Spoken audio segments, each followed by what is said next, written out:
Baru, Solyu Intense Lip Stain. Warna intens, tahan hingga 12 jam. Beli sekarang. Kembali bersama kami dalam Prime Market Highlights. Pemirsa, pemerintah Indonesia tetap menaikkan pajak pertambahan nilai menjadi 12% mulai 1 Januari 2025 untuk produk barang dan jasa yang dikategorikan mewah. Iya pemirsa, meskipun ada pengecualian, sektor konsumsi rumah tangga tetap akan terdampak, terutama bagi kelompok masyarakat berpendapatan rendah dan juga menengah. Insentif Rp265,6 triliun pun digelontorkan pemerintah untuk meredam jerit rakyat.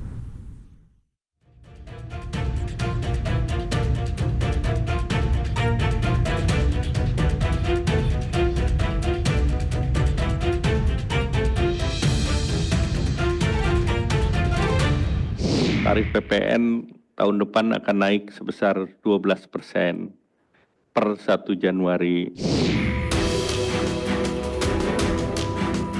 Pemerintah Indonesia tetap menaikkan pajak pertambahan nilai menjadi 12% mulai 1 Januari 2025. Pemerintah berdalih kenaikan ini menjadi amanat Undang-Undang Nomor 7 Tahun 2021 tentang harmonisasi peraturan perpajakan.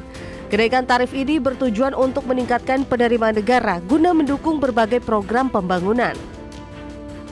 Meski demikian, pemerintah memastikan kenaikan PPN menjadi 12% tidak berlaku untuk semua barang, hanya untuk produk barang dan jasa yang dikategorikan mewah atau di segmen premium. Seperti beras premium, buah-buahan premium, termasuk di sektor pelayanan kesehatan, hingga pendidikan di segmen premium, dan listrik pelanggan rumah tangga 3.500 hingga 6.600 volt ampere. Menteri Koordinator Bidang Perekonomian Erlangga Hartarto dan Menteri Keuangan Sri Mulyani kompak menenangkan masyarakat yang gelisah. Keduanya menyebut barang pokok seperti daging, telur, ikan, dan susu akan bebas dari pungutan jumbo itu. Padahal klaim pemerintah membebaskan PPN untuk bahan pokok itu sudah lama diatur dalam Undang-Undang Nomor 42 Tahun 2009 sebelum lahirnya Undang-Undang Harmonisasi Peraturan Perpajakan 2021. Tarif PPN tahun depan akan naik sebesar 12% per 1 Januari. Namun, barang-barang yang dibutuhkan oleh masyarakat, ini PPN-nya diberikan fasilitas atau 0%. Meskipun ada pengecualian, sektor konsumsi rumah tangga tetap akan terdampak, terutama bagi kelompok masyarakat berpendapatan rendah dan menengah. Berdasarkan simulasi dari Center of Economics and Law Studies, kelas menengah diprediksi mengalami penambahan pengeluaran sekitar 354.000 per bulan atau 4,2 juta per tahun. Insentif Rp265,6 triliun pun digelontorkan pemerintah untuk meredam jerit rakyat. Berdasarkan data Kementerian Keuangan, kelas menengah atas menjadi kelompok yang paling banyak menikmati insentif tersebut. Maka pemerintah yang membayar biayanya mencapai diestimasi Rp265,6 triliun. Sementara itu, Ketua Umum Kadin Indonesia Anindya Bakri buka suara terkait kebijakan pemerintah yang bakal mengerek tarif PPN menjadi 12%.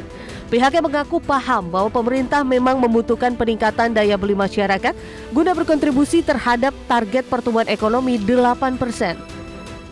Pemerintah tentu menginginkan adanya penguatan daripada daya beli masyarakat.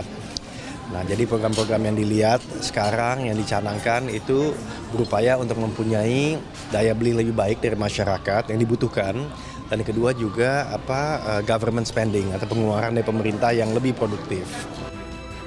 Di sisi lain, sejumlah ekonom mengkritik kebijakan pemerintah memberlakukan PPN 12% di 2025. Hal tersebut berisiko memicu inflasi yang tinggi pada tahun depan. Untuk mencegah daya beli masyarakat, pemerintah perlu memperpanjang masa penyaluran insentif pangan dan energi. Apakah ini kemudian akan memperlambat ekonomi? Saya kira tergantung nanti seberapa jauh insentif. Kalau insentifnya jauh lebih lama dan lebih basah, saya kira ini bisa menambal kebijakan PPN. Tapi kalau hanya temporary, saya kira nanti akan berimbang. Begitu, kalau berimbang artinya konsekuensi ekonominya kita nggak akan meningkat lebih tinggi. Dengan kebijakan tarif PPN 12% diberlakukan pada 2025, maka Indonesia akan menjadi negara dengan PPN tertinggi di ASEAN, sejajar dengan Filipina yang juga menerapkan tarif yang sama. Sementara negara-negara lain di kawasan ini masih menggunakan tarif yang lebih rendah. Fakta PPN 12% tertinggi di ASEAN menjadi tantangan bagi masyarakat untuk menyesuaikan anggaran dan pola konsumsi. Pemerintah harus mempertimbangkan dampak kenaikan PPN terhadap daya beli masyarakat, terutama kelompok berpenghasilan rendah dan menengah. Kebijakan perlindungan sosial yang memadai sangat diperlukan untuk mengurangi beban masyarakat. Penerapan PPN 12% juga diharapkan tidak hanya menjadi sumber pendapatan negara, tetapi juga sebagai alat untuk memperkuat keadilan ekonomi dan meningkatkan kesejahteraan masyarakat secara berkelanjutan. Tim Liputan IDX Channel.